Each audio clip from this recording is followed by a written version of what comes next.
প্রতীক জৈনের বাড়ি এবং আইপ্যাক অফিসে তল্লাশিতে বাধা দেওয়া হয়েছে, এই অভিযোগে এবার হাইকোর্টে গেল এনফোর্সমেন্ট ডিরেক্টরেট। বিচারপতি শুভ্রা ঘোষের এজলাসে মামলা দায়েরের আর্জি জানিয়েছে এনফোর্সমেন্ট ডিরেক্টরেট। মামলা দায়েরের অনুমতি দিয়েছে হাইকোর্ট, কাল শুনানি হতে পারে। ইডির অভিযানের মধ্যেই মুখ্যমন্ত্রীর হাজিরা নিয়ে এবার কটাক্ষ করলেন অধীর চৌধুরী। কুখ্যাত বিখ্যাত আইপ্যাকের জন্য মমতা বন্দ্যোপাধ্যায়ের বড় যন্ত্রণা। আইপ্যাকের জন্য মুখ্যমন্ত্রীর এত মাথা ব্যথা কেন? নিশ্চয়ই কোনো রহস্য রয়েছে, মন্তব্য করেছেন অধীর চৌধুরী। হঠাৎ করে মমতা ব্যানার্জি আইপ্যাকের জন্য এত তৎপর হলেন কেন? এটা তো একটা political action committee, Trinamool party সবাই জানে।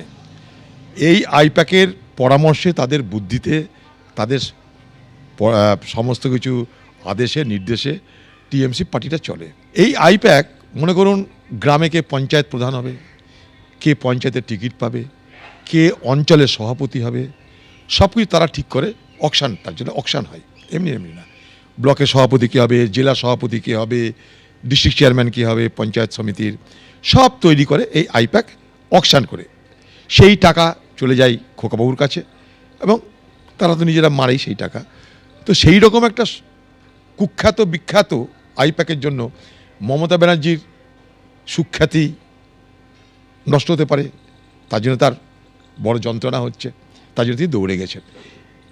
অথচ ইডি বা সিবিআই আরও পশ্চিমের আরও অনেক বাড়িতে, অনেক দপ্তরে, অনেক বাড়ি অফিসে এর আগে ছানবিন করেছে, হামলা করেছে, রেড করেছে, তখন কিন্তু মমতা ব্যানার্জির মাথা ব্যথা হয়নি। আচ্ছা, আরজিকর কাণ্ডের মতো এত বড় কাণ্ডে মমতা ব্যানার্জির মাথা ব্যথা হয়নি। এই বাংলায় প্রতিদিন যা ঘটছে তা নিয়ে মমতা ব্যানার্জির মাথা ব্যথা হয় না, শিক্ষক কর্মীদের নিয়ে মাথা ব্যথা হয়নি। অথচ হঠাৎ করে মমতা ব্যানার্জির আইপ্যাক নামক সংস্থার জন্য এত মাথা ব্যথার পিছনে কোনো রহস্য তো লুকিয়ে আছে বলে মনে হয় আমার। রামকৃষ্ণ পরমহংসজি বলেছিলেন, তুমি কাউকে কামড়াবে না। তুমি সাপটা কামড়াতো না। এরপর তাই দেখে অনেকে ভাবলো, আরে এ তো নির্জীব হয়ে গেছে, একে লাঠি মারো, একে ঢিল মারো। মার খেতে খেতে সে একদিন অসুস্থ হয়ে পড়ল। স্বামীজির কাছে, রামকৃষ্ণ পরমহংসদেবের কাছে এসে বলল, ঠাকুর, তুমি আমায় কাউকে কামড়াতে বারণ করেছো, আমি তো কাউকে কামড়াই না। তখন রামকৃষ্ণ পরমহংসদেব বলছেন, আরে আমি তো তোমাকে কামড়াতে বারণ করেছি, ফোঁস করতে বারণ করেছি কি? তো আজকে ফোঁস করলাম এই কারণে, কখনো কখনো reaction is the action, action has the reaction.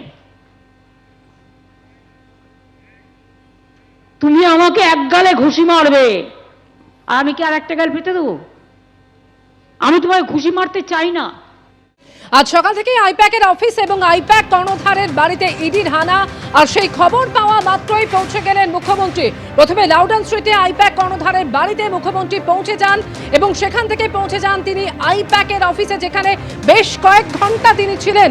I-PAC কর্ণধার প্রতীক জৈনের বাড়ি এবং সল্টলেকের অফিসে ইডি আজ একেবারে সকাল থেকে তল্লাশি অভিযান শুরু করে। কলকাতার পুলিশ কমিশনার মনোজ বার্মা পৌঁছানোর পরই আজ লাউডন স্ট্রিটে প্রতীক জৈনের বাড়িতে পৌঁছে যান মুখ্যমন্ত্রী এবং সেখানে হার্ড ডিস্ক, ল্যাপটপ, আইপ্যাক কর্ণধারের ফোন নিয়ে বাইরে বের হন তিনি।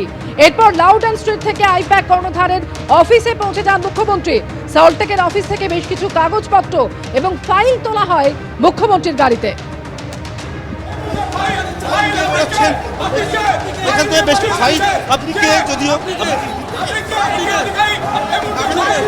ফাইল নিয়ে বেরোচ্ছেন, আমরা দেখতে পাচ্ছি একজন বেশ কিছু ফাইল নিয়ে এই মুহূর্তে বেরিয়ে যাচ্ছে। তিনি নিজের পরিচয় যদিও দিচ্ছেন না। একটা প্রাইভেট যে গাড়ি, সেই গাড়িতে দেখতে পাচ্ছি একটি গাড়িতে বেশ কিছু ফাইল তোলা হচ্ছে, কাগজ তোলা হচ্ছে এবং কোনো রকমে নিরাপত্তা রক্ষীরা ছাড়া সেখানে কিন্তু সেই ফাইল তারা তুলে নিয়ে যাচ্ছেন। আইপ্যাকের কর্ণধারের বাড়ি এবং সল্টলেকে আইপ্যাকের অফিসে ইডির হানার পর এবার হাইকোর্টের দ্বারস্থ প্রতীক জৈন। হাইকোর্টের দৃষ্টি আকর্ষণ করেছেন আইপ্যাক কর্ণধারের আইনজীবী। বিস্তারিত কথা বলবো, আমাদের প্রতিনিধি সৌভিক মজুমদার টেলিফোনে রয়েছেন। সৌভিক, কি অভিযোগ করা হয়েছে আইপ্যাকের কর্ণধারের আইনজীবীর তরফে? দেখো, বিচারপতি শুভ্রা ঘোষের এজলাসে আজকে প্রতীক জৈনের আইনজীবী সব্যসাচী বন্দ্যোপাধ্যায় তিনি দৃষ্টি আকর্ষণ করেন এবং মামলা দায়ের করার অনুমতি চান মূলত তার অভিযোগ হলো যে এই মামলার ক্ষেত্রে ইডি আজকে যে কর্মকাণ্ড তারা এখনো পর্যন্ত ঘটিয়েছে সেটাকে তারা অতি সক্রিয়তা বলে মনে করছেন, এবং তাদের বক্তব্য হলো যে ইতিমধ্যেই তুমি জানো যে প্রতীক জৈনের বাড়ি রয়েছে এবং তার পাশাপাশি সল্টলেকে আইপ্যাকের যে অফিস রয়েছে, এই দুটি অফিসে যেভাবে কার্যত অতর্কিতে ইডির আধিকারিকরা তল্লাশি চালিয়েছেন এবং দীর্ঘ সময় ধরে চালিয়েছেন, সেটাকে তাদের অতি সক্রিয়তা ছাড়া আর কোনো কিছু বলে তাদের আইনজীবীরা মনে করছেন না। এবং যেটা আইনজীবীরা ব্যাখ্যা দিচ্ছেন যে এই গোটা ঘটনা সেটা কিন্তু আজকের ঘটনা নয়, সেটা বহু পুরনো ঘটনা, এবং এই ধরনের একটা পুরনো ঘটনার ক্ষেত্রে তারা যখন তল্লাশি করছেন, তারা যখন এই ধরনের একটা অভিযানে নামছেন, সেটা এই একেবারে কার্যত ভোর 6টা থেকে এই অভিযান তারা করছেন, তাহলে তারা এর আগে তাদেরকে অবগত করে, অর্থাৎ প্রতীক জৈনকে নোটিশ দিয়ে বা আইপ্যাককে নোটিশ দিয়ে তারা এই গোটা তল্লাশিটা করতে পারতেন, কিন্তু তারা সেটা না করে একেবারে অতর্কিতে তাদের এই দুটো জায়গায় হানা দিয়েছে। এমনকি প্রতীক জৈনের যে বাসভবন রয়েছে সেখানে পর্যন্ত তারা গিয়ে দীর্ঘক্ষণ তল্লাশি করেছে।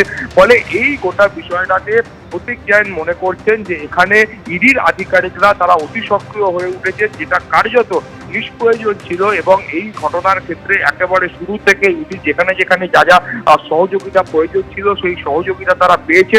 ফলে হঠাৎ করে কেন এইভাবে তাদের বাড়িতে এবং অফিসে হানা দিল ইডি, সেই বিষয়টা নিয়েই তারা কলকাতা হাইকোর্টে এসেছেন, এবং মামলা দায়েরের প্রক্রিয়া সম্পন্ন হলে আগামীকাল শুনানির সম্ভাবনা রয়েছে। তুমি জানো যে প্রতীক জৈনের আইনজীবীরা যখন এই মামলা দায়ের করার অনুমতি চাইছেন, তার ঠিক আগেই ইডির তরফের আইনজীবীরাও কিন্তু একই ধরনের অভিযোগ নিয়ে তারা কলকাতা হাইকোর্টে গেছিলেন, এবং এই মাননীয় বিচারপতি শুভ্রা ঘোষের এজলাসে তারই দৃষ্টি আকর্ষণ করেছিলেন, এবং সেই মামলার অনুমতি দেওয়া হয়েছে। ফলে এই মামলা এবং পাল্টা মামলা, এই দুটো মামলারই কিন্তু শুনানি আগামীকাল মাননীয় বিচারপতি শুভ্রা ঘোষের এজলাসে হবে, এবং সেই সময় পরবর্তী যে বিচার প্রক্রিয়া আছে সেটা নির্ধারিত হবে। সৌমিক, ধন্যবাদ। এবিপি আনন্দ, এগিয়ে থাকে, এগিয়ে রাখে।